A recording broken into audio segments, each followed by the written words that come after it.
La transfiguration de notre Seigneur Jésus-Christ est un événement marquant dans les évangiles, où Jésus est révélé dans une gloire divine devant 3 de ses disciples, Pierre, Jacques et Jean. Cet événement est célébré dans de nombreuses traditions chrétiennes le 6 août. Voici le récit de la transfiguration. Les récits de la transfiguration se trouvent dans les évangiles selon saint Matthieu, 17, 1, 9, Marc, 9, 2, 8 et Luc, 9, 28, 36. Voici les événements principaux du récit. Lieu et participants. Jésus monte sur une haute montagne avec Pierre, Jacques et Jean. Voici la transformation de Jésus. Jésus est transfiguré devant eux. Son visage brille comme le soleil et ses vêtements deviennent d'une blancheur éclatante. Voici l'apparition de Moïse et Élie. Moïse représentant la loi et Élie représentant les prophètes apparaissent et parlent avec Jésus. Voici la nuée et la voix. Une nuée lumineuse les couvre et une voix se fait entendre, disant : Celui-ci est mon Fils bien-aimé, en qui j'ai mis toute mon affection. Écoutez-le. Voici la réaction des disciples. Les disciples sont terrifiés et tombent face contre terre. Jésus les touche et les rassure en leur disant de ne pas avoir peur. Quand ils se relèvent, ils ne voient plus que Jésus seul.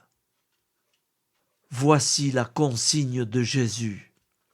En descendant de la montagne, Jésus leur ordonne de parler de cette vision à personne, jusqu'à ce qu'il soit ressuscité d'entre les morts.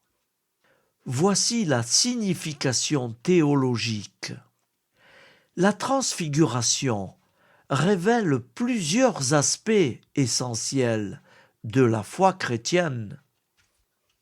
Voici la divinité de Jésus.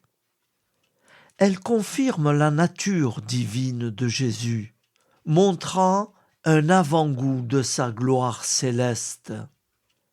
Voici l'accomplissement de la loi et des prophètes.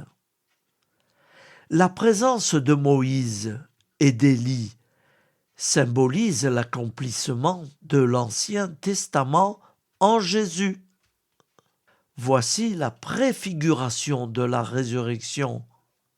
La gloire révélée annonce la résurrection de Jésus et la transformation finale de tous les croyants. La fête de la transfiguration est une occasion pour les chrétiens de contempler la gloire divine de Jésus et de se préparer à la gloire de la résurrection à venir.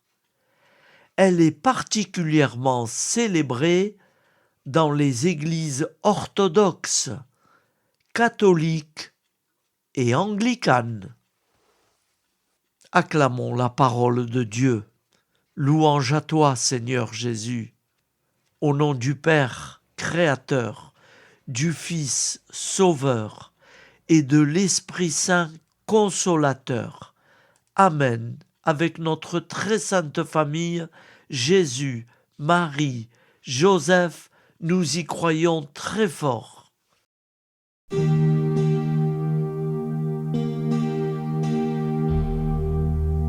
Seigneur Jésus, tu nous as dit, je Je vous laisse un commandement nouveau. Mes amis, aimez-vous les uns les autres. Écoutez mes paroles et vous vivrez.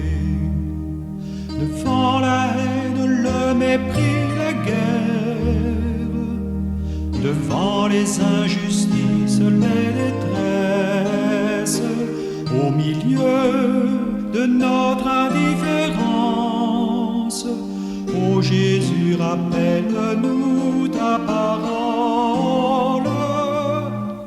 Fais-nous semer ton évangile, fais de nous des artisans d'unité, fais de nous des témoins de ton pardon, à l'image de ton amour.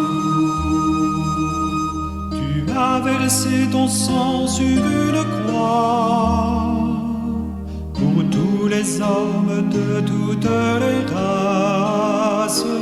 Apprends-nous à nous réconcilier, car nous sommes tous enfants d'un même Père. Fais-nous semer ton évangile,